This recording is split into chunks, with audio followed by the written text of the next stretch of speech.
Hello everyone, welcome to music theory classes by Rahul. कैसे हैं आप सब लोग और कैसे चल रही है तैयारी आपकी?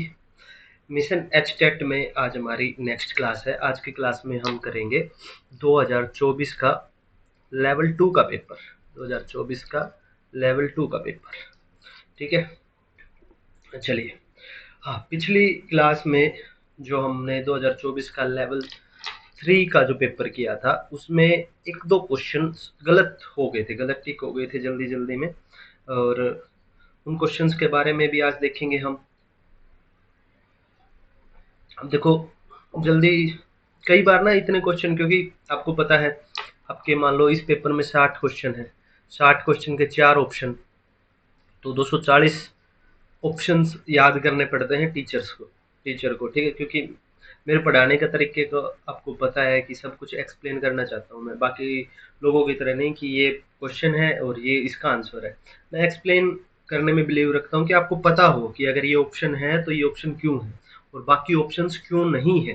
क्वेश्चंस को कैसे घुमाया जाए कि बाकी ऑप्शंस आपके आंसर बन जाए, ठीक है। तो सारे ऑप्शंस के बारे में आपको पता होना चाहिए और इम्पोर्टेंट भी है, क्योंकि जो ऑप्शंस में आ रहे हैं वो भी इम्पोर्टेंट है। कल को उन्हीं का क्वेश्चन बनेगा, क्योंकि लिमिटेड क्वेश्चन ही घूम फिर के वही आते हैं, ठीक है।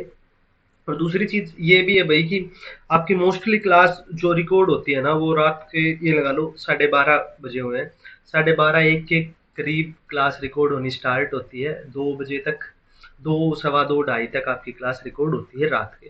तो कई बार वो थोड़ा सा पीक टाइम हो जाता है नींद का, तो कई बार पूरा क्वेश्चन पढ़ा नहीं जाता, ठीक है। तो दो क्वेश्चंस में थे, एक एक क्वेश्चन था आपका, कौन सा क्वेश्चन था?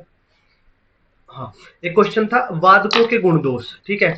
तो वो देखो, गायकों के गुण दोष आपके प्रकरण अध्याय में है, वादकों के गुण दोष आपके वाद्य अध्याय में, ठीक है। वाद्य अध्याय में ये बात आप लिख लेना, ठीक है, उसको करेक्ट कर लेना, ठीक है। दूसरा एक क्वेश्चन था, क्वेश्चन नंबर मुझे नहीं पता है, दूसरा एक क्वेश्चन था जो सारंगी से रिलेटेड था। उसमें पूछा गया था कि जहाँ पे ब्रिज बनता है उस स्थान को क्या कहते हैं, तो उसका आंसर मंधान आएगा, ठीक है, मगज नहीं आएगा। मगज नहीं आएगा, वीडियो में गलती से हमने मगज कर दिया, ठीक है। हाँ, आगे से वीडियो में गलती नहीं होगी। मैं करता ये था कि मैं केवल देखो यहाँ पे मैंने लिखे होते हैं, लेकिन मैं लिखता वही था जो जो पॉइंट थोड़े से मतलब ज्यादा ब्रीफ में एक्सप्लेन करने होते थे ना, कुछ टेक्निकल चीजें जैसे संख्याएं हैं, भाई राग इतने हैं, ताल इतनी है, ठीक है, वो चीजें मैं लिखता था क्योंकि गलत डिलीवर ना हो जाए, क्योंकि इतनी सारी चीजें आपको याद करनी पड़ती हैं। अब से मैंने देख लिया, मैं क्रॉस चेक किया करूंगा, मैंने सारी चीजें यहाँ पे लिख रखी है, ठीक है। जब मैं खुद पहले सोल्व करता हूँ तो पहले मैं वैसे सोल्व कर लेता था सारी चीजें माइंड में, अब से केवल मेन मेन पॉइंट लिखता था, अब मैं सारी चीजें लिख रहा हूँ, तो अब से कोई भी गलती नहीं होगी, ठीक है। चलिए, आज की क्लास स्टार्ट करते हैं। उससे पहले आपका जुलाई में जो है बैच स्टार्ट हो रहा है, ठीक है। स्पेशल बैच है, आपको पता है सभी कॉम्पिटिटिव एग्जाम्स की तैयारी हम करवाते हैं, एक ही बार में सारे म्यूजिक की कंप्लीट थ्योरी हम तैयारी करवा देते हैं, ठीक है। तो जिसको भी बैच लेना है दिए गए नंबर पर व्हाट्सएप कर सकता है। जल्दी ही बैच जो है स्टार्ट होने वाला है, ठीक है। एडमिशन ओपन हो चुके हैं, ग्रुप बन चुका है, ठीक है, बच्चे ऐड होने लग रहे हैं, ठीक है। तो जिसको भी आना है वो आप ज्वाइन कर सकते हैं। चलिए, आज का ये है 2024 का 2024 का लेवल टू का पेपर। लेवल टू का मतलब होता है टीजीटी और लेवल थ्री का मतलब होता है पीजीटी, जिसको नहीं पता है, ठीक है। क्वेश्चन नंबर 91 पढ़ो, चलो। निम्नलिखित में से लक्षण गीतों में क्या नहीं होता है? देखो, पिछले पेपर में हमने लक्षण गीत पढ़ा था, ठीक है। लक्षण गीत में क्या था? वर्जित स्वर था, बिल्कुल थे। गायन समय था, बिल्कुल थे। राग का मेल और थाट था, बिल्कुल था। तो क्या नहीं होता है? राग रचयिता का नाम नहीं होता है। तो ऑप्शन नंबर ए क्या है आपका राइट आंसर है। क्लियर? लक्षण गीत कौन से गीत होते हैं जिनमें गीतों के द्वारा राग का परिचय बताया जाता है, राग के बारे में सारा सब कुछ बताया जाता है, ठीक है। लेवल थ्री के पेपर में एक क्वेश्चन था, हमने उसमें देखा, ठीक है, जिसका आंसर शायद भीम प्लासी था कि माँ सवर को वादी कीजिए, ठीक है, रात्रि का तृतीय पहर में गाइए, दिन के तृतीय पहर में गाइए, ठीक है। तो इस प्रकार से गीत के माध्यम से रागों के परिचय याद करने किया जाता था, तो उसको क्या बोलते थे? लक्षण गीत बोलते थे। क्लियर। चलिए सेकंड नंबर 92 पे आते हैं। गुरु शिष्य के सही क्रम का चयन कीजिए। गुरु शिष्य देखिए, भवानी दास, जाकिर हुसैन, अल्लाह रखा, तो पहले गुरु रखना है, उसके बाद शिष्य रखना है। भवानी दास आपके देखो, जाकिर हुसैन, अल्लाह रखा तबला वादक है। भवानी दास आपके प्राचीन काल के जो है पखावज वादक है। पखावज वादक, पखावज बजाते थे बस, तो ये तबले के नहीं है। कादिर बख्श के शिष्य अल्लाह रखा, अल्लाह रखा के पुत्र और शिष्य जाकिर हुसैन, ये बिल्कुल ठीक है। क्लियर, ये बिल्कुल ठीक है। उसके बाद बाकी को देखिए, अल्लाह रखा के जाकिर हुसैन, जाकिर हुसैन कुमार बोस। कुमार बोस बनारस घराने से थे और पंडित किशन महाराज इनके गुरु थे। ठीक है, तो ये भी आपके पंजाब घराने से नहीं है। लास्ट में है जाकिर हुसैन, सुवेश तलवलकर, अन्नीदो चटर्जी। ठीक है, तो ये सारे आपके समकालीन ही आपके तबला वादक थे, एक ही टाइम के तबला वादक थे, ये गुरु शिष्य नहीं थे। क्लियर।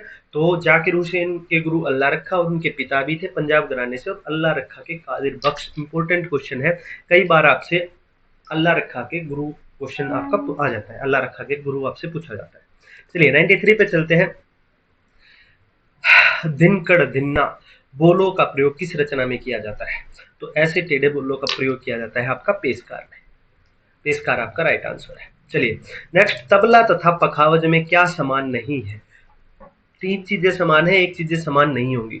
चरम मुख पर हाथों से वादन, हाँ, चमड़े की होते हैं दोनों तरफ पूड़ी, उन पर जो है हाथों से वादन किया जाता है, बिल्कुल किया जाता है। बद्दी तथा गट्टे का प्रयोग किया जाता है, बिल्कुल किया जाता है, उसको टून करने के लिए, कसने के लिए, ढीला करने के लिए। बाएं मुख पर सहायक, बाएं होता है आपका डग्गा, ठीक है, दाएं होता है आपका जो चाटी, और बाएं होता है डग्गा। ठीक है, तो दाएं मुख पर शाही लगी होती है दोनों में, लेकिन पखावज में, ये आपका राइट आंसर है, पखावज में बाएं अंग पर, बाएं फेस पर बोल लो, आपका आटे का लेप लगाया जाता है। आटे का लेप लगाया जाता है, शाही नहीं होती उस पर। ठीक है, आटा लगाया जाता है, आटा लगाकर जो है उसको बजाया जाता है। क्लियर। तो बाएं मुख पर शाही जो है वो सेम नहीं है, क्योंकि उसमें आटा लगाया जाता है। चलिए नेक्स्ट 95 पर चलते हैं। आपका संगीत रत्नाकर का एक आपको श्लोक को पूरा करना है। गीत वाद्य नृत्य यथास्थ प्रतिष्ठितम। तो गीत वाद्य, इसका मतलब है गीत वाद्य और नृत्य की प्रतिष्ठा किस में है, किस पर आश्रित होते हैं? लय पर आश्रित होते हैं, आवर्तन पर, अलंकार पर? नहीं, ये तीनों चीज आपके किस पर आश्रित होते हैं? ताल पर आश्रित होते हैं। तो राइट आंसर आएगा आपका ताल, कि गीत भी, वाद्य भी और नृत्य भी तीनों किस पर आश्रित है? तीनों आपके ताल पर आश्रित होते हैं। क्लियर। चलिए नेक्स्ट क्वेश्चन, वायलिन के ब्रिज का सही स्थान क्या है? फिंगर बोर्ड, एफ होल्स के मध्य, और टेल पीस के अंतिम स्थान पर, या फिंगर बोर्ड और खुट्टी दानी के मध्य? चलिए बताइए। देखो वायलिन देखा होगा आपने, वायलिन मोटा मोटा बना लेते हैं, ऐसे ऐसे, ड्राइंग तो मेरी अच्छी नहीं है। यहाँ पे ब्रिज होता है, यहाँ पे ब्रिज है, मान लो यहाँ से तारे गई हुई है, यहाँ पे ब्रिज है, तो इन दोनों के साइड एफ तरीके का बना होता है, एफ निशान होता है। देखा वायलिन में कभी भी आप इंटरनेट पे फोटो देखना वायलिन की, ठीक है, उसमें ब्रिज के साइड में एफ की आकृति होती है। तो क्या होगा, एफ होल्स के मध्य आएगा आपका ब्रिज। ठीक है, आ गया समझ में? एफ होल्स, दोनों तरफ एफ टाइप की आकृति बनी होती है, उसके बीच में आपका क्या होता है? ब्रिज होता है। क्लियर। चलिए आगे चलते हैं 97 पर। पंडित भातखंडे के अनुसार रे धा कोमल युक्त होने पर भी भैरवी को संधि प्रकाश राग के वर्ग में क्यों नहीं रखा गया? संधि प्रकाश के ग्रुप में भैरवी राग को क्यों नहीं रखा गया? देखो आपके जब भातखंडे जी ने समय, रागों के समय का जो था, ठीक है, बताते हैं, 3 वर्ग बनाए थे उन्होंने, एक रेधा कोमल, एक रेधा शुद्ध, और एक गानी कोमल। याद आए रागों का समय सिद्धांत जब हमने पढ़ा था, उसमें एक और चीज भी थी, आपके रेधा तो कोमल होने चाहिए। ठीक है, हमने थाट पढ़े थे कि उनमें रेधा तो कोमल थे, उसके साथ क्या था, गा था, शुद्ध रूप में भी अनिवार्य था, गा शुद्ध भी होना चाहिए, तभी वो संधि प्रकाश के होंगे। ठीक है, और इस प्रकार के थाट आपके कौन कौन से थे? आपके थे भैरव, मारवा और पूरिया, पूर्वी थाट। ये थाट आपके आते हैं इस वाले वर्ग के अंतर्गत पढ़ा था रे धा कोमल के साथ गा शुद्ध भी होना चाहिए। ठीक है, तो निषाद कोमल होना आवश्यक नहीं है, गंधार शुद्ध होना आवश्यक है संधि प्रकाश रागों के लिए। रेधा खाली रेधा कोमल से कुछ नहीं होता, आपका गा भी क्या होना चाहिए, शुद्ध होना चाहिए। क्लियर? चलिए, हाँ, माँ से अगले में तीव्र मध्यम, शुद्ध मध्यम और तीव्र मध्यम से भी अगर इसमें क्वेश्चन आ जाए, शुद्ध मध्यम और तीव्र मध्यम, इनमें से शुद्ध मध्यम कौन सा संधि प्रकाश में आएगा, सुबह वाले में और या शाम वाले में, या तीव्र मध्यम किसमें? आप एक थाट का, एक राग का आप एग्जाम्पल याद रखिए, भैरव राग है, रेधा कोमल होते हैं, गा शुद्ध होते हैं।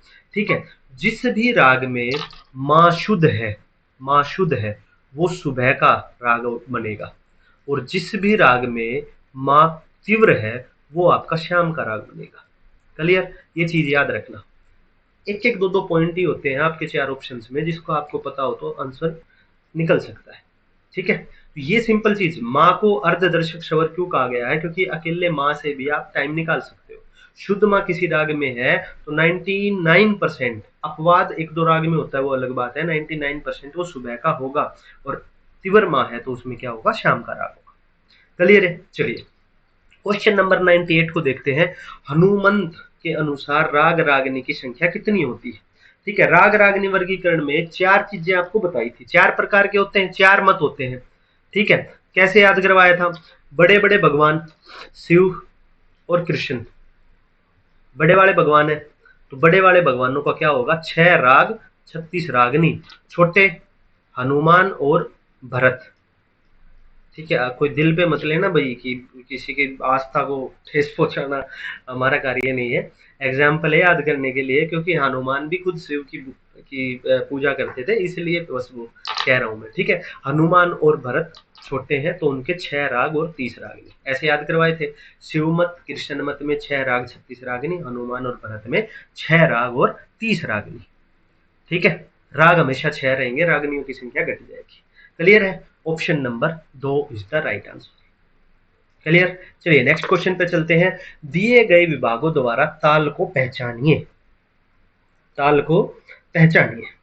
ठीक है, देखिए तिन्ना तुन्ना, अच्छा एक में इस साइड है तिन्ना, बी में, ए में पहचाने, बी में पहचाने। तिन्ना रूपक में तिन तिन्ना दिन्ना दिन्ना बिल्कुल नहीं आएगी, तिन के नीचे ये नहीं है। एक ताल में दिन दिन धागे त्रिकट, तुन्ना कत्ता धागे त्रिकट, तो एक ताल तुन्ना एक ताल में आएगी, इसमें एक ताल है, हाँ ये है एक ताल, एक ताल। बाकी रूपक भी इसमें नहीं है, रूपक 2 बार आ गया जप ताल में।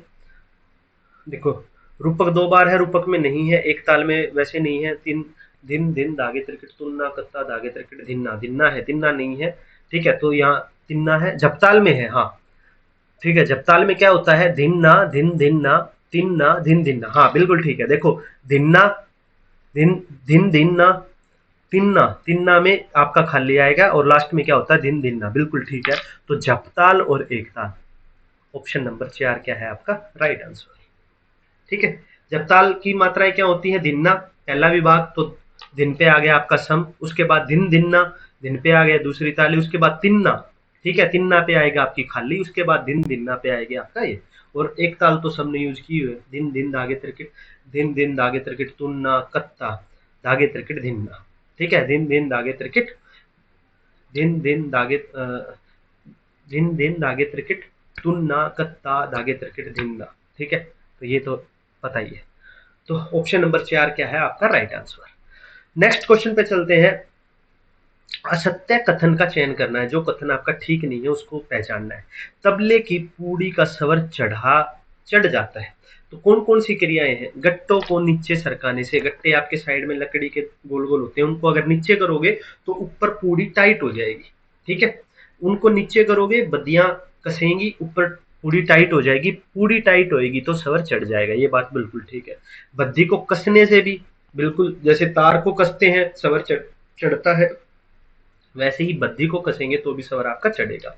गजरे पर ऊपर की ओर से चोट करने पर, बिल्कुल पूड़ी के साइड में अगर आप ऊपर से मारोगे गजरी सॉरी पूड़ी टाइट होएगी, ऊपर से मारोगे टाइट होएगी तो स्वर चढ़ेगा। नीचे से मारोगे तो हाँ ये ठीक है, इसमें स्वर उतर जाता है, ये ठीक है। Option number 4। ऊपर से मारोगे पूरी ढिल्ली होएगी, सवर नीचे उतरेगा। आ गया समझ में? तो ये ऑप्शन नंबर 4 ठीक है। 101 क्वेश्चन है, निम्नलिखित में से किस विकल्प द्वारा आहत नाद को उत्पन्न नहीं किया जाता है? देखो संगीत का नाद कौन सा है? आहत नाद है केवल। ठीक है, तो इनमें से किस में से? वायु से उत्पन्न बिल्कुल किया जा सकता है, आपका हारमोनियम है, सुशीर वाद्य है, सारे जो भी है, बांसुरी है। घर्षण से किया जाता है, बिल्कुल किया जाता है आपका, जैसे अभी वोयलिन पढ़ा था, गज से करते हैं।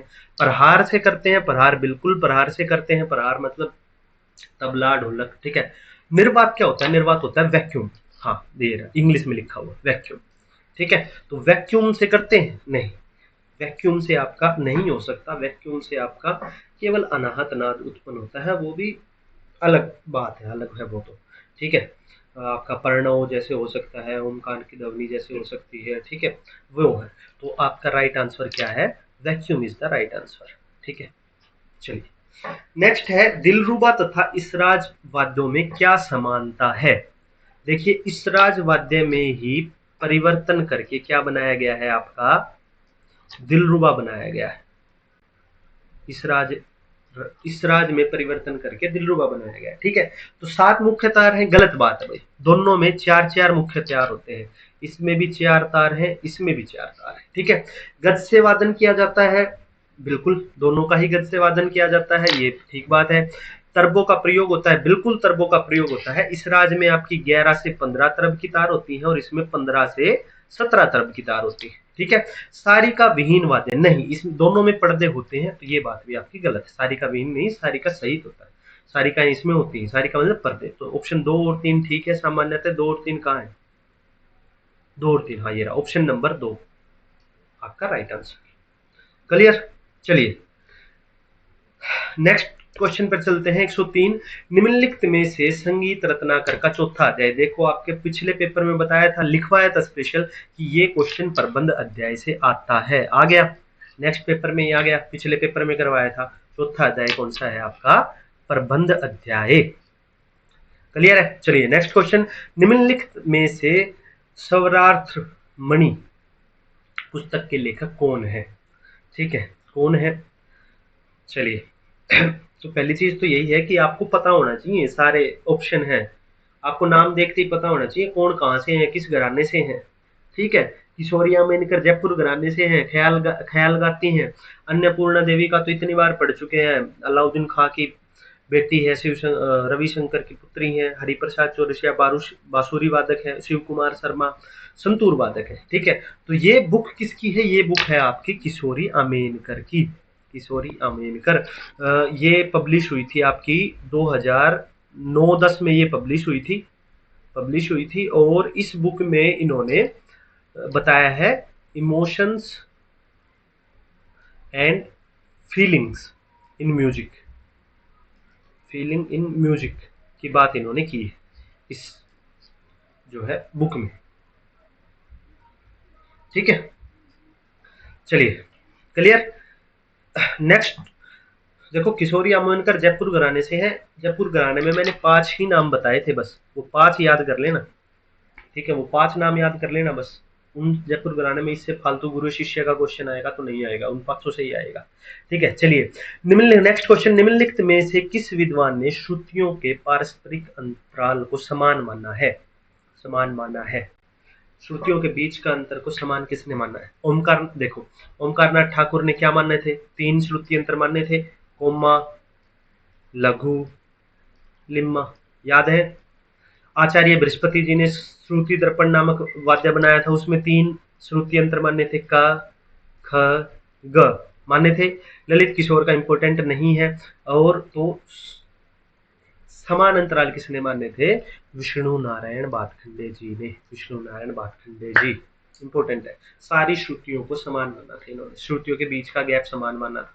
ठीक है, इन्होंने ही स्वरों को लास्ट श्रुति से उठाकर पहली श्रुति पर लेके आए थे। क्लियर? चलिए नेक्स्ट पे चलते हैं। 106, विवादी स्वर के संदर्भ में कौन सा कथन असत्य है? कौन सा कथन जो है आपका सही नहीं है? ठीक है, चलिए इसका प्रयोग कुशलता से करना चाहिए, बिल्कुल कुशलता से करना चाहिए। और विवादी स्वर कौन से होते हैं? जो राग में यूज नहीं होते, वर्जित स्वर होते हैं जो राग में यूज नहीं होते, उनकी राग की सुंदरता बढ़ाने के लिए कभी कभी प्रयोग करते हैं। तो अब सुंदरता बढ़ाने के लिए कभी कभी प्रयोग कर रहे हो तो कुशलता से प्रयोग करना चाहिए, बिल्कुल। अत्यंत सीमित होना चाहिए इसका प्रयोग, बिल्कुल भाई, अगर वो उसमें इतना ज्यादा यूज कर लिया तो राग ही चेंज हो जाएगा, ठीक है। तो ये भी ठीक है, ये भी सत्य है। इसके कुशल प्रयोग से ये राग की सुंदरता बढ़ती है, बिल्कुल ठीक है। अब जैसे मैं अपनी पर्सनल बताऊं, जब जब मैं राग भैरव, हम एमए में राग भैरव गाते थे, तो राग भैरव में रे कोमल लगता है, गा शुद्ध लगता है, ठीक है। और मुझे पर्सनली वो राग आलाप करते टाइम भी और उसमें भी, बंदिश में भी, कभी कभी कोमल रे के बाद कोमल गा यूज करना ना, वो राग भैरव में मुझे इतना इतना अच्छा लगता था वो, ठीक है। मैं कर लेता था ऐसे विवादी स्वर के रूप में, ठीक है। तो उससे राग की सुंदरता बढ़ती है, बिल्कुल बढ़ती है। कभी यूज करके देखना, राग भैरव में जब भी आलाप कर रहे हो तो एक बार रे के बाद, क्योंकि शुद्ध का होता है, कभी कोमल का यूज करके देखना, उसका पूरा का पूरा मतलब ऐसे निखर के आएगा, अच्छा आएगा, ठीक है। तो इसमें ये भी सत्य है, सुंदरता उसकी बढ़ जाती है। दूसरी, राग के प्रत्येक स्वर के साथ बार बार प्रयोग नहीं, ये बात ये नहीं है, हमने तो बिल्कुल अल्प प्रयोग करना है उसका, तो प्रत्येक स्वर के साथ कैसे कर सकते हैं। चलिए, ऑप्शन नंबर 4 है आपका राइट आंसर।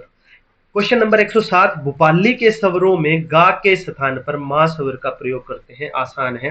तो आपका राग बनता है दुर्गा, सारे मापा धासा, सारे मापा धासा। तो आप ये किसके स्वर हैं? ये आपके दुर्गा के स्वर है, राग दुर्गा के।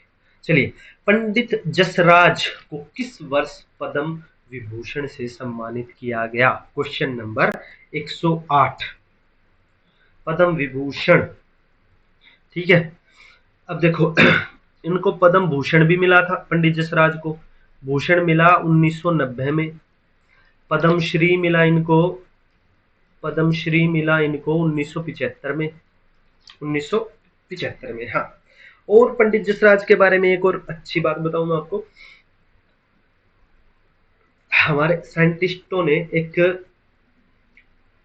मंगल ग्रह है आपका, मंगल ग्रह और बृहस्पति ग्रह, मंगल और बृहस्पति ग्रह के बीच में एक छोटा सा ग्रह है, एक छोटा ग्रह है, जिसका साइंटिफिक नाम क्या है भाई? Asteroid 2006 UP 32। एक मिनट, हाँ, एस्टेरॉइड 2006 यूपी 32, ये उस ग्रह का नाम है। उस ग्रह का नाम पंडित जसराज रख दिया गया था, पंडित जसराज, इनको इनके सम्मान में उस ग्रह का नाम रखा गया था। एस्ट्रॉइड 2006 यूपी 32, मंगल और बृहस्पति के बीच में एक छोटा सा ग्रह है, उसका नाम रखा गया है, ठीक है, पंडित जसराज। इनको पद्म विभूषण कब मिला था? वो मिला था इनको सन 2000 में। पद्म विभूषण भी मिला हुआ है, पद्म भूषण भी मिला हुआ है और पद्म श्री भी मिला हुआ है, तीनों आपको याद होने चाहिए। क्लियर है? चलिए नेक्स्ट क्वेश्चन पे चलते हैं। Question number 109, my music my life करवाया था, पिछले पेपर में करवाया था, पिछले में या उससे पिछले में, एक में करवाया था। ये स्पेशल स्टार लगाया था, मैंने बताया था रविशंकर का जब भी टाइम नाम आता है, माई म्यूजिक माई लाइफ किसने लिखी है? रविशंकर जी ने लिखी है, पंडित रवि शंकर जी ने, ठीक है। चलिए, पंडित रवि शंकर जी ने।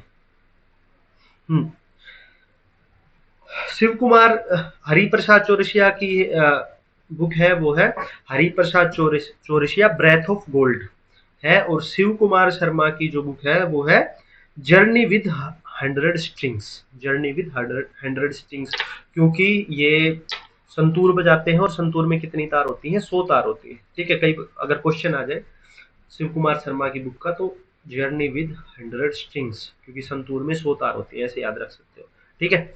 चलिए नेक्स्ट क्वेश्चन है, राग की जाति दी गई है, एक जाति से अधिकतम कितने राग उत्पन्न कर सकते हैं? ये टॉपिक करवाया था आपका बैच की क्लास में, करवाया था भाई आपका। एक 9 जातियों से, टोटल 9 जातियां बनती हैं, 9 जातियों से 484 राग कैसे बनते हैं, उस टॉपिक में करवाया था। देखो, संपूर्ण संपूर्ण संपूर्ण का एक पेयर बनेगा केवल, सारे गामा पा धा नी सा नी दा पा मा गा रे सा, ठीक है। शाढ़व का, शाढ़व का, शाढ़व मतलब एक बार एक सप्तक में एक राग हटा दिया, एक स्वर हटा दिया, फिर वो रख लिया, दूसरा हटा दिया, वो रख लिया, दूसरा हटा दिया, मतलब एक बार में 6 स्वर यूज करने हैं। तो इस प्रकार शाढ़व के केवल 6 पेयर बनते हैं। ओके। ओढ़व के कितने बनते हैं? ओढ़व मतलब सप्तक में एक बार में 2 पेयर हटा दिए, मान लो एक बार सा गा हटा दिया, 7 आ गए, वो आ गए, एक बार वो हटा दिया, वो आ गए। ओढ़व से टोटल आपके 15 पेयर बनते हैं, 15 ऐसे स्वर समूह बनते हैं। ठीक है, तो ये याद रखो बस, संपूर्ण का 1, शाढ़व का 6, वो तो नाम से ही है। ओढ़व का 15 बस याद रखो, 15 में भी क्या है, ओढ़व 5 होता है, उसके आगे एक ही तो लगाना है 15। तो लिख दो शाढ़व ओढ़व, शाढ़व का है 6, ओढ़व का है 15, 15 छिक्के 90, 90 कहाँ पे है, 1 का 3, ओढ़व ओढ़व 5 5, ओढ़व 15 15, 15 का स्क्वायर का होता है 225, 225 शाढ़व, शाढ़व 6 36, ये हो गया। और 7 सातू पंजू, संपूर्ण का 1, सॉरी संपूर्ण का 1, संपूर्ण में 1 होता है, 7 नहीं। ओढ़व का 15, 15 गुणा में 1 होता है आपका 15। तो ए का 3, बी का 2, ए का 3, बी का 1, हाँ ए का, देखो ए का 3, बी का 1, सी का 4, डी का 2, हाँ ऑप्शन नंबर 3 क्या है आपका राइट आंसर। क्लियर, ये चीज याद रखना बस, जो पेयर बनाते हैं उसमें क्या होता है, ओढ़व का पेयर बनता है 15, शाढ़व का 6, संपूर्ण का 1, ये संख्या याद रखो। शाढ़व और संपूर्ण का तो याद रख सकते हो, ओढ़व में 5 आता है, उसके सामने 1 लगाना है बस। क्लियर, पता चल गया कैसे आएगा। चलिए नेक्स्ट, अभिकथन और कारण।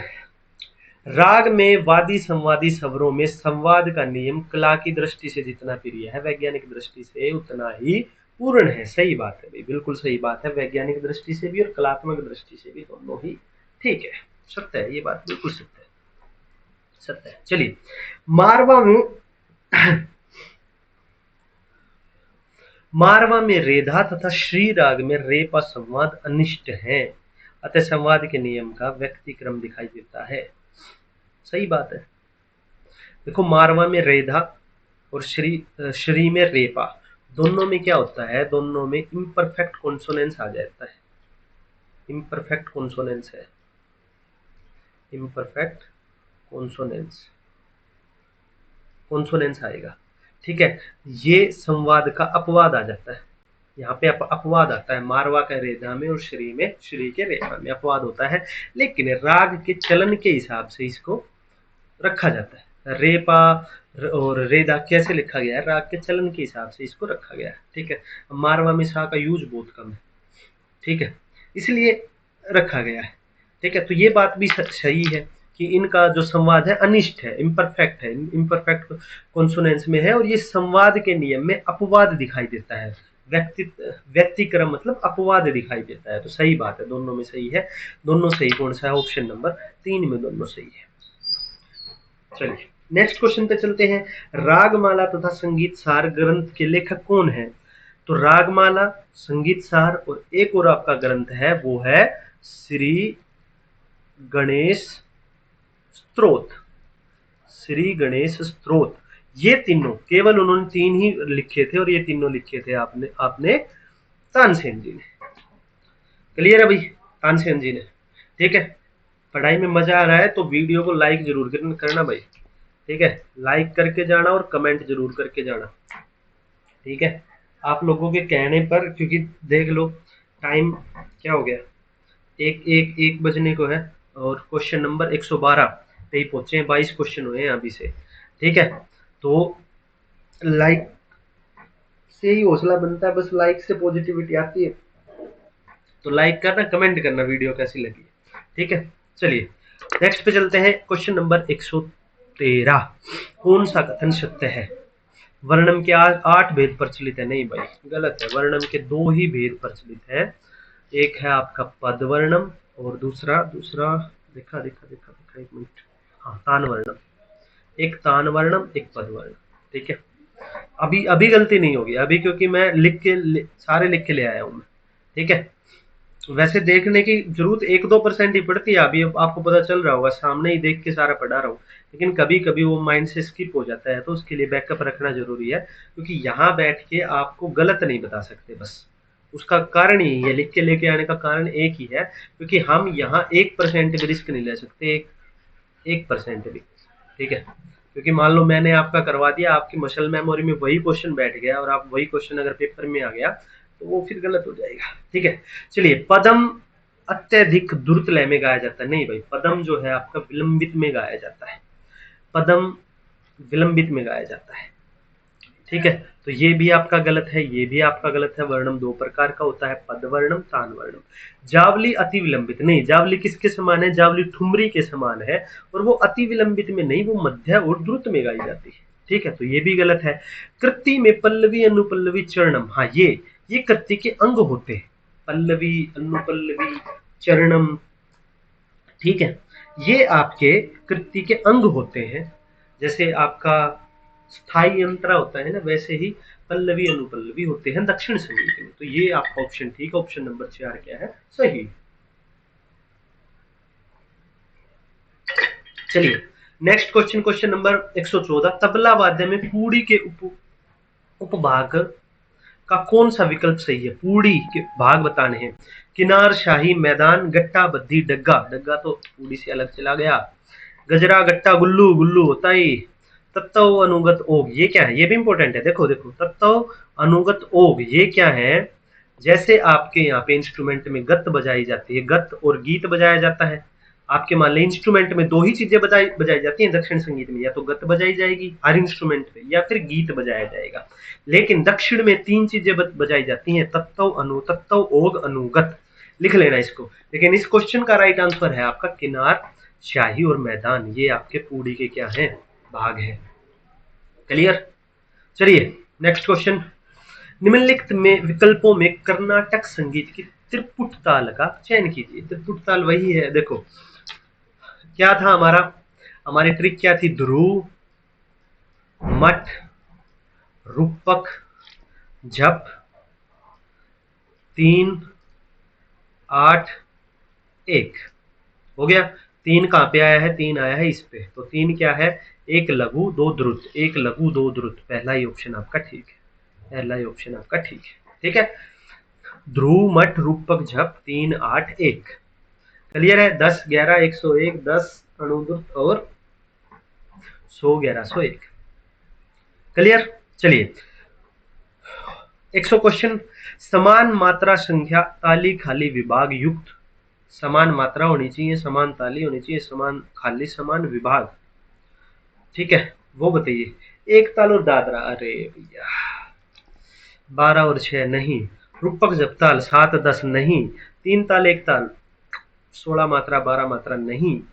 चौताल 1 ताल सही है। मात्रा मात्रा देख लो, क्वेश्चन 16 दोनों में 12 है, दोनों में ताली खाली भी समान है और दोनों में विभाग भी समान है। ठीक है, आसान है। ऑप्शन देखो, ऑप्शन थोड़े से लेवल के देने चाहिए भाई। मैं हमेशा बच्चों को क्या कहता हूँ, थोड़ी सी कॉमन सेंस और थोड़ी सी तैयारी के साथ चलोगे ना, म्यूजिक का पेपर बहुत आसानी से हो जाएगा।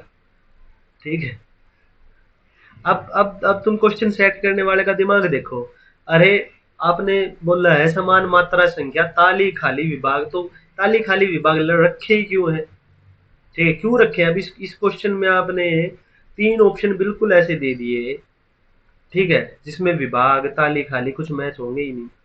ठीक है, तो कम से कम ऐसी 4, 8 ताल ऐसी तो रखो जिसमें कम से कम मात्रा 1 हो। बच्चा सोचने पे तो मजबूर हो, उसके विभाग निकाले, ताली खाली बजा के देखे, बैठ के देखे। ठीक है, तो ऑप्शन नंबर 4 क्या है भाई? आपका राइट आंसर है। ठीक है, चलिए, क्वेश्चन नंबर 117। संगीत रत्नाकर के अनुसार अच्युत षड्ज किस श्रुति पर स्थित है? देखो, संगीत रत्नाकर सारंग देव जी ने 19 स्वर माने थे टोटल, जिसमें से 7 शुद्ध थे, 12 विकृत थे। 12 विकृत में से आपका सा का एक विकृत रूप माना था, जो था अच्युत षड्ज। सा का भी उन्होंने एक विकृत रूप माना था, जो था अच्युत षड्ज। अच्युत षडज का मतलब है वो षडज जो अचल षडज हो, वो अपनी श्रुति से ना हिले। और वो कौन सी श्रुति पर था? वो सा था पुराने टाइम में चौथी श्रुति पर। अगर क्वेश्चन आ जाए च्युत षडज कौन सी श्रुति पर होता है, तो वो होता है तीसरी श्रुति पर। क्लियर है? क्लियर? अब इस क्वेश्चन से शारंगदेव ने कितने स्वर माने थे वो भी आपका क्लियर हो गया। ठीक है, चलिए नेक्स्ट क्वेश्चन पे चलते हैं। 118, धागे त्रिकिट में बोल किट का मात्रा काल क्या है? देखो इसके नीचे त्रिकिट है, तिरकिट, अगर इसके नीचे ये लगा दिया, अर्धचंद्र लगा दिया, मतलब ये क्या है? ये एक मात्रा है, ये एक मात्रा है। ठीक है, अब चार है उसमें, तिरकिट, अलग अलग बोल है, खाली किट का पूछा है, किट ये है, तो 4/2 कर दो, आपका आ जाएगा 1/2 मात्रा काल। 1/2 क्या आएगा? 1/2 ऑप्शन नंबर 2। तिरकिट, अलग अलग बोल है, उसमें से किट का पूछा है, तो आधा मात्रा काल में आएगा। क्लियर हुई? चलो नेक्स्ट क्वेश्चन 119, संगीत रत्नाकर के अनुसार 5 स्वरों की प्रस्तार कूटतान की संख्या बताइए। देखो कूटतान निकालने की आसान है, 5 स्वर, 7 स्वर, 8 स्वर, 10 स्वर, किसी की भी निकाल सकते हो। 5 स्वर की निकालनी है तो 5 गुणा 4 गुणा 3 गुणा 2 गुणा 1। ऐसे ही 7 की निकालनी है तो 7 से कर देना, 6 की निकालनी 6 से कर देना। 5 चौक 20, 20 3 60, 60 दूनी 120 गुणा में 1, 120। 120 आपका राइट आंसर, 120। क्लियर? चलिए नेक्स्ट क्वेश्चन 120, और वाह क्वेश्चन भी नेक्स्ट क्या है आपका 120। कथन ए, संगीत में काल मापन हेतु सूक्ष्म कालखंडों में क्षण, लव, अनुद्रुत, द्रुत का प्रयोग शास्त्र वर्णित है। बिल्कुल है भाई, अनुद्रुत द्रुत तो आपने पढ़ा होगा, क्षण और लव भरत द्वारा दिए गए हैं। ठीक है, तो बिल्कुल ठीक है, एक कथन आपका ठीक है। दूसरा है ध्रुवा शम्या ताल सन्निपात, ये निशब्द क्रिया के भेद है। नहीं भाई ये गलत है, ये निशब्द नहीं, ये सशब्द क्रिया के भेद है। ठीक है, सशब्द क्रिया के भेद है। निशब्द में आपका कौन सा आएगा? निशब्द में आएगा आपका निकलने वाला आवाप और निक्षेप, निष्क्राम, सॉरी निष्क्राम और विक्षेप और आपका प्रवेश, ये है आपके निशब्द क्रिया, ये है निशब्द क्रिया। क्लियर? तो आपका ए ठीक है, आर गलत है। कहां पे है भाई? ए ठीक आर गलत, ओ ऑप्शन नंबर ए ही ठीक, ए ही है। चलिए 121 पे आते हैं। निम्नलिखित लहकारी को चुनिए। 6 मात्रा है, 6 मात्रा में धा धिन्ना, धा तिन्ना, ठीक है, धा धिन ना ना धिन्ना, 2 2 3 3 6 2 8, ये बनेगी आपकी आड़ लहकारी। ऑप्शन नंबर 2 क्या है आपका राइट आंसर। बनेगी कैसे भाई? देखो आड़ क्या होती है? आड़ होती है 3/2। ठीक है, मतलब दो मात्राओं में 3 बोल। ठीक है, धा धिन ना है,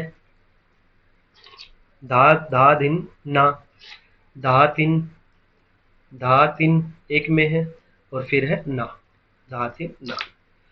2 मात्रा में 3 बोल, 2 मात्रा में 3 बोल, दो मात्राओं में 3 बोल है। ठीक है, तो क्या हो गया आपका 3/2, 3/2 थी आपकी आड़ लहकारी। चलिए धा दिन ना, धा तिन ता। ठीक है, चलिए 122, कर्नाटक ताल पद्धति के अनुसार 4 अनुद्रुत कितने लघु के समान है? अनुद्रुत की वैल्यू क्या होती है? अनुद्रुत की वैल्यू होती है 1। 4 है तो गुणा में आ गया 4, आ गया 4। अब लघु किस पे डिपेंड करता है? मैंने बताया था लघु डिपेंड करता है जाति पे। लेकिन अगर आपकी जाति नहीं दी गई है तो नॉर्मली खाली लघु की जाति मानी जाती है चतुर्थ जाति, चतुर्थ मानी जाती है। चतुर्थ की वैल्यू भी 4 ही होती है। ठीक है, तो कर्नाटक पद्धति के 4 अनुद्रुत किसके समान होंगे? लघु के, लघु 4 के समान होंगे। क्लियर? ओ नहीं, sorry sorry sorry sorry sorry sorry sorry भाई, मात्रा मात्रा गिन दी। क्वेश्चन क्वेश्चन में अलग है। कर्नाटक ताल पद्धति के अनुसार चार अणुदूर्त की वैल्यू है 4। कितने लघु एक लघु के समान होंगे, क्योंकि ये लघु चतुर्थ जाति का है। और तो एक लघु, ऑप्शन नंबर 4 एक लघु के समान होंगे। सॉरी भाई सॉरी। ठीक है, 4 तो उसकी वैल्यू है, 4 उसकी मात्रा है, लघु एक है उसमें मात्रा 4 है, तो ऑप्शन नंबर 4 क्या है, राइट आंसर। ठीक है, 4 लघु तो फिर 16 मात्राएं हो जाएंगी।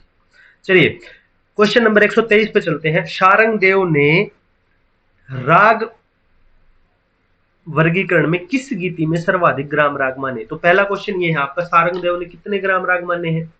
30 माने हैं। कैसे? शुद्धा, भिन्ना, गोड़ी, बेसरा, साधारणी। शुद्धा, भिन्ना, गोड़ी, बेसरा, साधारणी। याद है 10वीं राग वर्गीकरण में? तो सबसे ज्यादा किस में मान्य है? बेसरा में मान्य है। बेसरा क्या है? Option number 4। शुद्धा, भिन्ना, गोड़ी, बेसरा, साधारणी। 7 3 5 8 7। दूसरा, मतंग ने कितने मान्य थे? मतंग ने मान्य थे 32। 32 मतंग ने इसमें 2 ऐड कर दिए थे। साधारणी में मतंग ने कितने मान्य थे? 9 मान्य थे। उनका था 7 3 5 8 9। शारंग देव का था 7 3 5 8 7। मतंग से भी क्वेश्चन आता है, ये भी इंपॉर्टेंट है। मतंग से भी कई बार क्वेश्चन आता है। मतंग ने टोटल ग्राम राग कितने मान्य हैं? 32। शारंग देव ने मान्य है 30। क्लियर भाई? क्लियर। चलिए सारा रिवाइज ऐसे करवाएंगे आपका कि सारा घूम जाएगा दिमाग में। ठीक है, चलो ये 125 क्वेश्चन आपका अच्छा है। ये है 125 उसका, कौन सा सब्जेक्ट होता है कॉम्पिटिटिव एग्जाम में? रीजनिंग। रीजनिंग का क्वेश्चन है ये, टोटली रीजनिंग का क्वेश्चन है। चलिए पहले 124 करते हैं। निम्नलिखित तालों को ताली के 12th क्लास का क्वेश्चन है भाई। जब ताल में 10, कहरवा में 8, इसमें 12 12 8 10 12 2 1 3 2 1 3 ऑप्शन नंबर इसमें क्या है यार, टीजीटी के लिए है ये। चलिए देखो 125 को सोल्व करो, दम है तो सोल्व करो। रे सा गा सा, रेगा गामा, गा सा रेगा। अब इसमें 3 पेयर बना रखे हैं इसमें। ठीक है, इसका नेक्स्ट पूछा है रे सा गा सा, पहला पेयर ये है। दूसरा है मागा मागा, नहीं रेगा मागा, रे गा मा गा। दूसरा पेयर ये है। तीसरा पेयर है आपका गा सा रेगा, गा सा रे और गा। देखो ऐसे क्वेश्चन आएंगे, ऐसे क्वेश्चन में जब भी आपसे नेक्स्ट पेयर पूछा जाएगा तो पहले 1 या 2 या 3 स्वर आपके 4 ऑप्शन में सेम रहेंगे। देखो इसमें सारों में गा गा गा गा रे रे रे रे है, तो क्योंकि वो रीजनिंग का क्वेश्चन है, वो बनेगा ही तभी जब आगे सेम रखोगे। ठीक है, अब आपको ये पता चल गया रे के स्थान पर गा आ गया, रे के स्थान पर गा आ गया। ठीक है, तो यहां पर आपने सिंपल या तो इसके ऊपर आप नंबरिंग डाल लो, रे 2 सा 1 गा 3 ये 1, और उसको फिर वही नंबरिंग के हिसाब से आगे करते जाओ, या फिर सीधा सीधा ये कर लो, रे को गा मानना है, रे से एक पीछे गए, गा से भी एक पीछे चले जाओ। ठीक है, फिर सा से एक छोड़ के आगे गए, सा रे गा, एक बीच में स्वर छोड़कर अगले पे जाना है। रे से भी एक बीच में छोड़ दो, गा छोड़ दिया, क्या आ गया आपका माँ, माँ आ गया। ठीक है, फिर गा से सा पर गए, मतलब गा से एक छोड़कर फिर गए।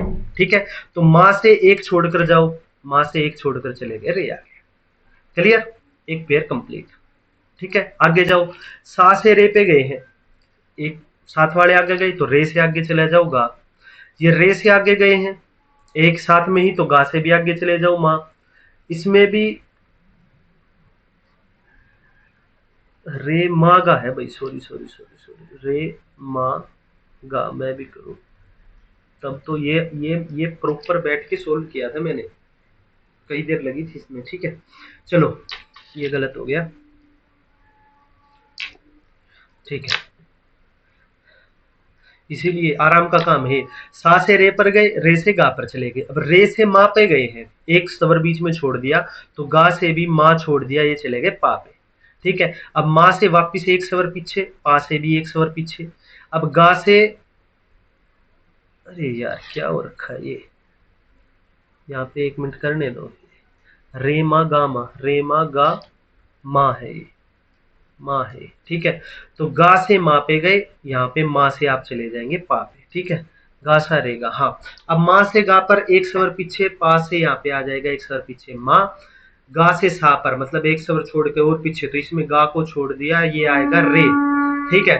फिर एक स्वर आगे जाना है, सा से रे पर गए, रे से जाएंगे गा पर, और ये रे से गा पर गए हैं तो गा से जाएगा माँ पर, ठीक है। तो ये अलंकार आपका बनेगा। ये देखो, गारे मारे, गारे मारे, गारे मारे, गारे मारे, दो दो ऑप्शन है, गारे मारे, गारे मारे, ठीक है।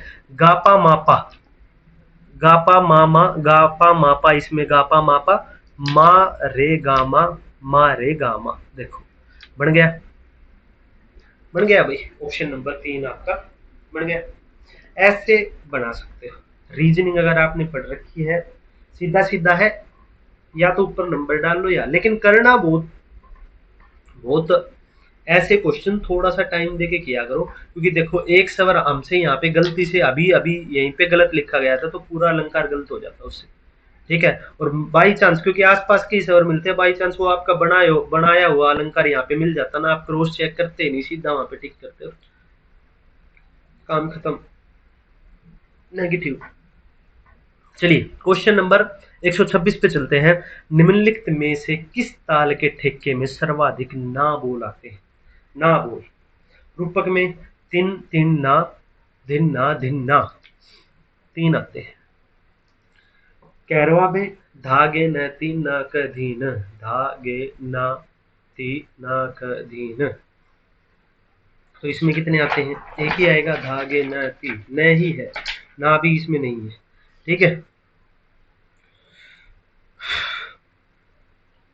एक ताल में धिन धिन धागे त्रिकिट तू ना, कत्ता धागे त्रिकिट धिन ना, 2 बार ना आया, 2 बार ना आया। जब ताल में धिन ना, धिन धिन ना, तिन ना, धिन धिन ना, 4 बार आया, तो ऑप्शन नंबर 4 क्या है? ठीक है, करेक्ट है। क्लियर? धिन ना, धिन धिन ना, तिन ना, तिन तिन ना, 4 बार ना आया, ऑप्शन नंबर 4 क्या है आपका राइट आंसर। चलिए 127, तबला वादन में ठेका आरंभ करने से पूर्व जिस रचना को बजाकर सम पर आते हैं उसको क्या कहते हैं? सिंपल सी बात है, जब ठेका पूरे करते हैं, हमने तबला वादक देखे, तबला ऐसे डायरेक्ट, जैसे आपने 3 ताल बजानी है तो सीधा 3 ताल नहीं बजाएंगे वो, कि धन धा दिन दिन धा, नहीं, ऐसे तबड़ तबड़ धा दिन दिन धा धा, ठीक है, ऐसे आते हैं वो, ठीक है। तो वो जो शुरू में तबड़ तबड़ करते हैं ना, उसी को क्या बोलते हैं? मुखड़ा बोलते हैं, मुखड़ा, ठीक है। मुखड़े से आते हैं वो, मुखड़ा सम पर खत्म होता है और सम से आपका स्टार्ट करते हैं आपके ठेका, जिस भी ताल को बजा रहे हैं, ठीक है। ये याद आ गया। चलो क्वेश्चन नंबर 128, क्या है ये? पेशकार कायदा तिहाई रेली, देखो द्रिकिट द्रिकिट धा, द्रिकिट द्रिकिट धा, द्रिकिट द्रिकिट धा, लास्ट धा सम पर आ रहा है, तो ये क्या है आपका? तिहाई बनती है, तिहाई 3 बार है और आखिरी धा सम पर आ गया है, तो क्या बनेगा आपका? तिहाई। द्रिकिट द्रिकिट था, द्रिकिट द्रिकिट था, द्रिकिट द्रिकिट था, खत्म, सम पे लाके खत्म।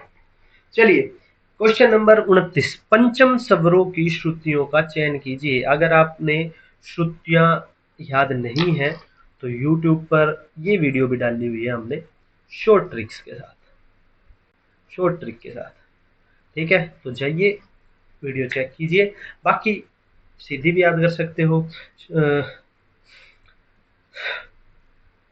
ठीक है। तो कौन सी होगी? श्रुति रक्ता संदीपनी अलापनी, संदीपनी अलापनी आएगी आपकी, श्रुति रक्ता संदीपनी अलापनी, उर्ग्या रोहिणी, श्रुति रक्ता संदीपनी अलापनी, मदंती रोहिणी रम्या, उर्ग्या शोभनी, तो ये है आपका चौथा, आपका क्या है? आपकी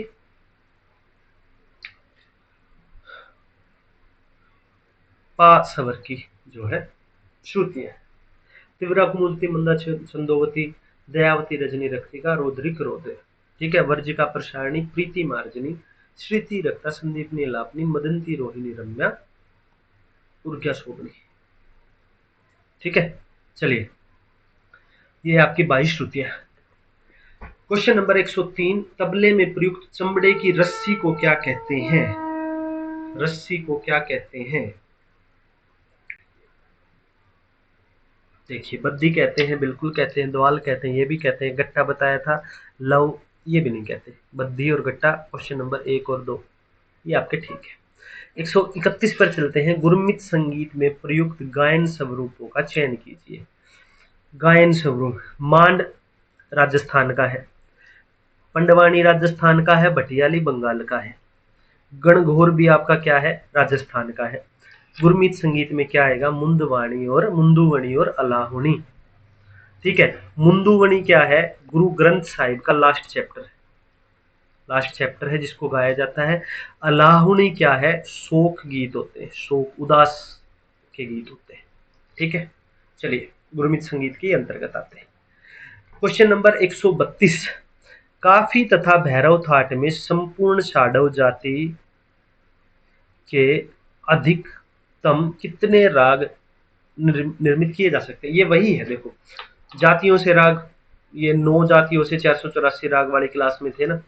तो संपूर्ण शाडव, शाडव वाले से बताए थे, तो चाहे थाट कोई सा भी हो, शाडव काफी में गानी कोमल, भैरव में रेधा कोमल होता है। ठीक है, थाट से तो कोई फर्क नहीं पड़ता। संपूर्ण शाडव तो 6 बनेंगे।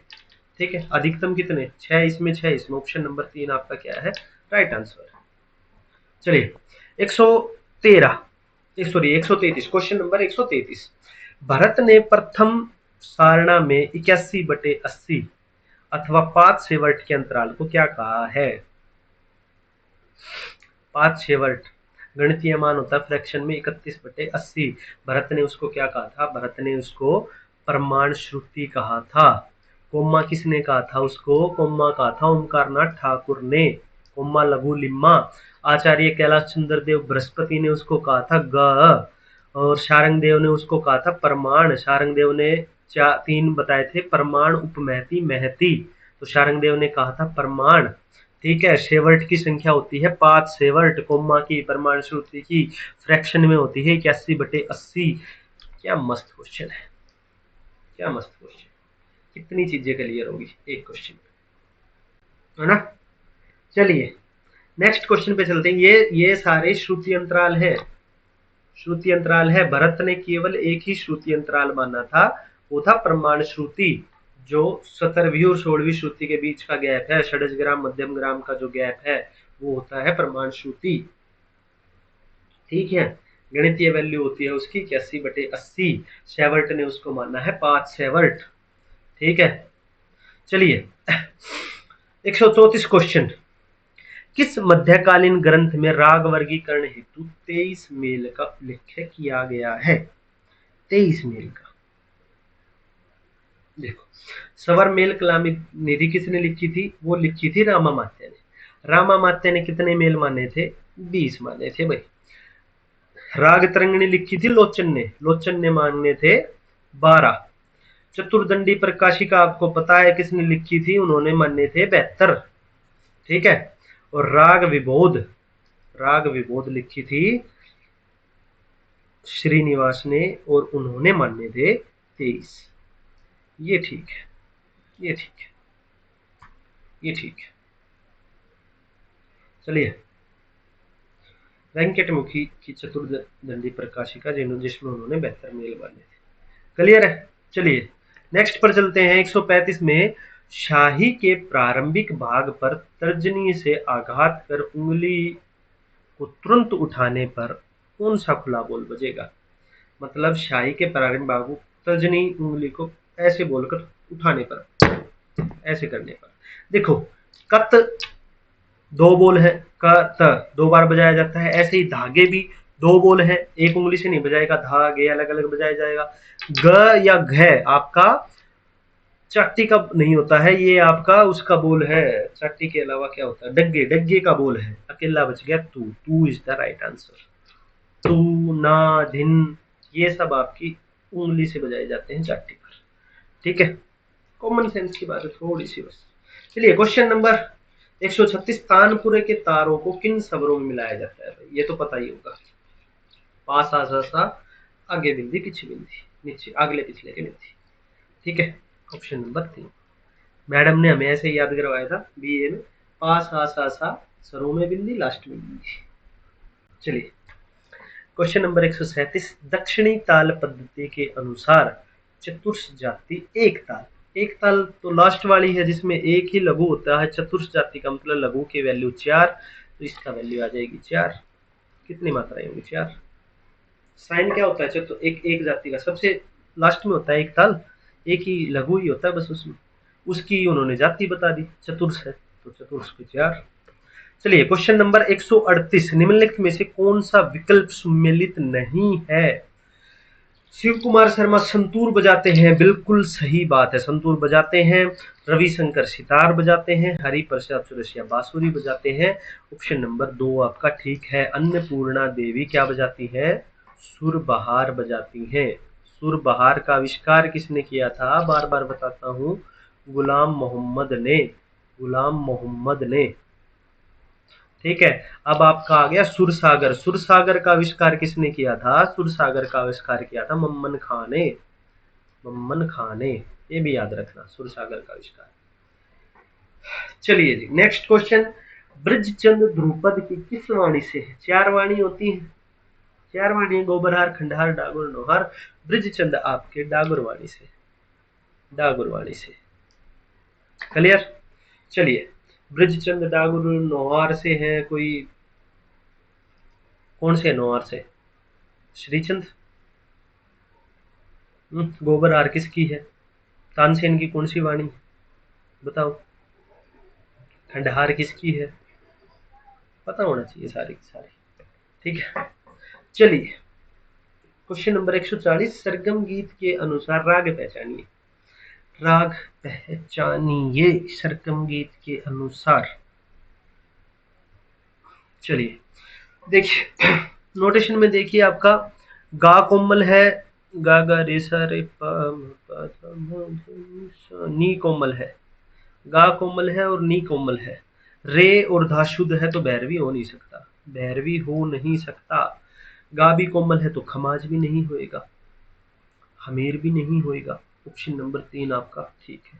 राग क्या है, काफी, गा और नी काफी। चलिए 141, गजल में किस भाग में शायर का उपनाम आता है, तो किस भाग में आता है शायर का, किस भाग में आता है भाई। चलिए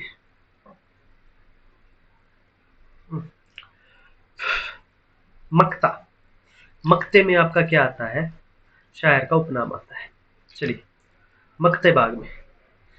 142, हिंदुस्तान संगीत का शुद्ध मध्यम कर्नाटक संगीत के किसके समान है। शुद्ध मध्यम के समान है, तीव्र मध्यम प्रति मध्यम के समान है। क्यों, क्योंकि शुद्ध मध्यम भी अपनी सबसे निचली अवस्था में है, और दक्षिणी संगीत में भी सबसे निचली अवस्था में कौन सा होता है, शुद्ध होता है। ठीक है, मध्यम सबसे निचली अवस्था में हो तो शुद्ध होता है, ठीक है, बाकी स्वर सबसे निचली अवस्था में कोमल होते हैं। याद है स्वर वाले में करवाया था, तो शुद्ध मध्यम ही आएगा भैया। वराली मध्यम अच्युत पंचम कुछ नहीं है ऐसा, ठीक है। हाँ वराली मध्यम, भाई देखो ये इंपॉर्टेंट आ गया। वराली मध्यम क्या बोलते हैं, मध्यम ग्राम का पंचम, मध्यम ग्राम का पंचम क्या होता है, वराली मध्यम होता है। इंपॉर्टेंट है, याद रखना, इंपॉर्टेंट है। मध्यम ग्राम का पंचम क्या होता है, वराली मध्यम। चलिए 16वीं श्रुति पर क्या होता है, वराली मध्यम। चलिए निम्नलिखित में से मध्यमवादी रागों का चयन कीजिए। मध्यम वादी, भीमपलासी कई बार कर चुके, मासा है इसका, वादी संवादी इसका मासा होता है। ठीक है, खमाज का, खमाज का गानी होता है, पढ़ा था, गानी होता है। हमीर का गाधा होता है, नहीं धागा होता है, उल्टा होता है धागा, और बिलावल का भी धागा होता है, धा और गा होता है। तो एक मात्र ऑप्शन नंबर 2 है। ऑप्शन नंबर 2 कहाँ है, 2 में ये है। चलिए महर्षि भरत ने पुष्कर वाद्यों को मिलाने के लिए, पिछले में भी आया था, पुष्कर को मिलाने के लिए क्या होता है, मार्जना। ठीक है, पंचपाणी आपका मार्ग ताल के अंतर्गत आता है। मार्ग ताल के 10 प्राणों में एक है और प्रहार तो प्रहार करने को बोलते हैं। चलिए क्वेश्चन नंबर 145, अच्छा क्वेश्चन। स्वर समूह दिया गया है और हमीर, दुर्गा, खमाज, काफी। अब देखो लेवल 3 का हमने पेपर किया था, उसमें क्या था, उसमें आवर्तन के क्वेश्चन ज्यादा थे, लेवल 2 में क्या है, राग के क्वेश्चन ज्यादा है, और राग भी लिमिटेड राग हैं, हमीर, दुर्गा, भीमपलासी, खमाज, काफी, ठीक है, वही राग रिपीट हो रहे हैं। तो इन रागों को अच्छे से करके जाना भाई, लेवल 2 वाले बच्चों अच्छे से, और लेवल 3 वाले भी करके जाना, ठीक है। कुछ कुछ राग ही हैं, वही राग रिपीट हो रहे हैं, ठीक है।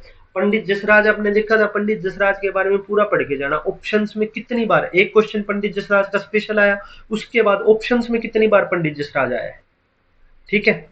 अन्नपूर्णा देवी कितनी बार आ चुकी है, इसलिए मैं बोलता हूं ऑप्शन क्या है, ऑप्शन भी उतने ही इंपॉर्टेंट है, ठीक है।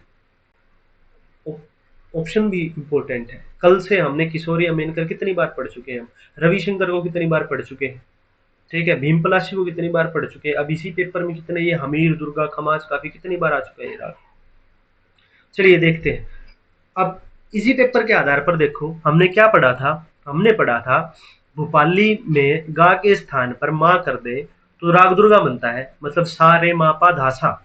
इसमें देखो सारे मापा धासा कहाँ बनेंगे, हमें धामा रे सारे धासा, सारे सा गा मा धासा, और सा सा रे गा गा मा, ये तो काफी, ये तो फेमस है काफी का, सा सा रे गा गा मा पा गा मा रे सा, ठीक है। काफी गा मा पा धा नी धा पा धा मा नी कोमल है मतलब खमाज, नी कोमल है खमाज, धा मारे सारे धासा, गा का प्रयोग नहीं है, ये जाएगा दुर्गा में, हमीर में सारे सा गामा धा, ये जाएगा हमीर में, ठीक है, ये जाएगा हमीर में।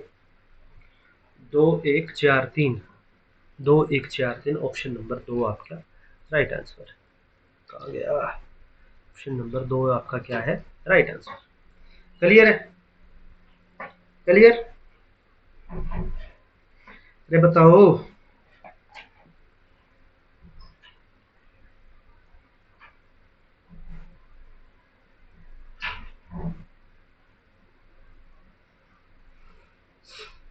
चलिए 1 मिनट में, सारे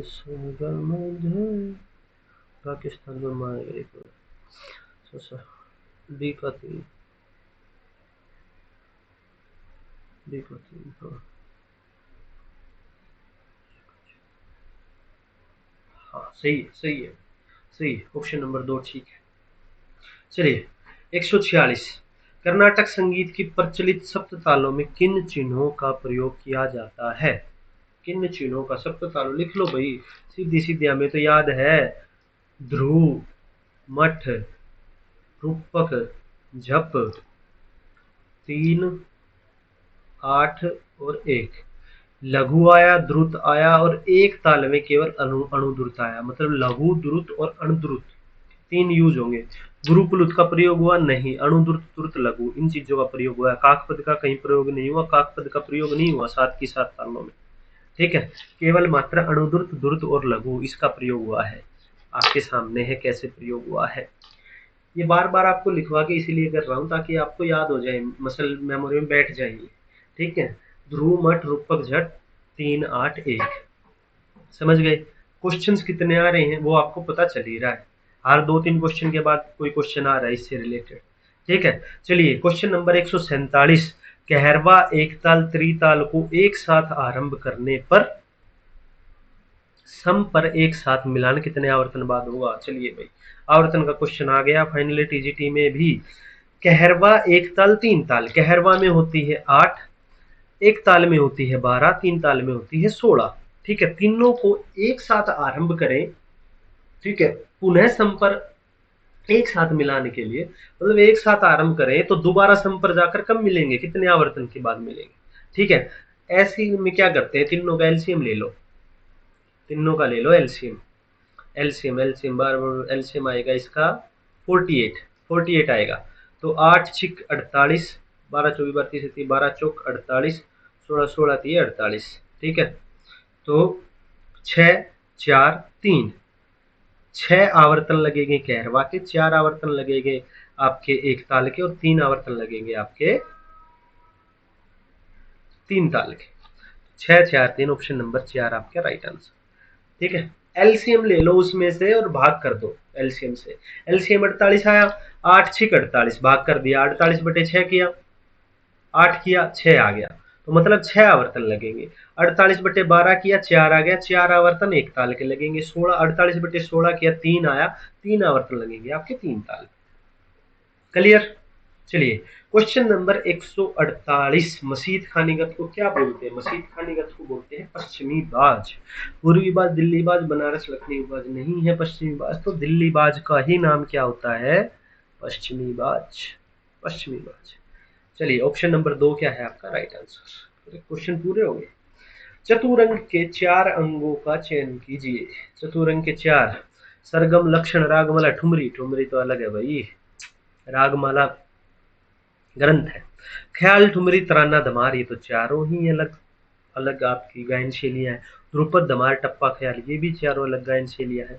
ख्याल, तराना, सरगम, तिरवट, ये आपकी ठीक है। चतुरंग में 4 अंग कौन कौन से होते हैं? पहले ख्याल, फिर तराना, फिर सरगम, फिर तिरवट। तिरवट, तिरवट क्या होता है? तराने में जब मृदंग के बोलों का बजाया जाता है तो वो तिरवट होता है। इंपॉर्टेंट है, तराने में मृदंग के बोलों को जब बजाया जाता है तो उसको क्या बोलते हैं? तिरवट बोलते हैं। क्वेश्चन आता है, ये लिख लेना, ठीक है। लास्ट क्वेश्चन आपका इस पेपर का, ठीक है।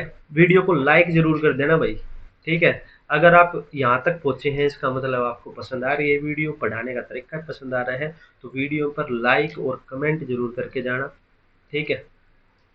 ठीक, चलिए ये करके जाना लाइक कमेंट, और अपने दोस्तों के साथ शेयर करना जो भी एचटेट की तैयारी कर रहा है या कोई भी किसी भी कॉम्पिटिटिव एग्जाम की तैयारी कर रहा है। सिलेबस तो वही है, क्वेश्चन तो यही आएंगे घूम फिर के, क्वेश्चन थोड़ी ना चेंज हो जाएंगे। चलिए, टप्पा गायकी के प्रवर्तक कौन है? गुलाब नबी शोरी। गुलाब नबी शोरी, ऑप्शन नंबर 3 क्या है आपका राइट आंसर। चलिए ये था आपका लेवल 2 का पेपर, लेवल 2 2024 का, ठीक है। कैसी लगी वीडियो? आपको लाइक करना, कमेंट करना, चैनल पर नए हो तो सब्सक्राइब करना। जल्दी से जल्दी 1000 सब्सक्राइबर करवाने हैं, 650 हमने पार कर लिए हैं, तो 1000 सब्सक्राइबर करने हैं तो अपने दोस्तों के साथ शेयर जरूर करना भाई, वीडियो को शेयर करना, ठीक है। नया बैच जुलाई में स्टार्ट हो रहा है, जुलाई में स्टार्ट हो रहा है, एडमिशन शुरू हो गए हैं, और आपको अगर बैच लेना है तो इस नंबर पर व्हाट्सएप कर सकते हैं। चलिए, बाकी आपको किसी भी अगर टॉपिक पर वीडियो चाहिए तो हमें कमेंट कर देना, ठीक है। चलिए, थैंक यू।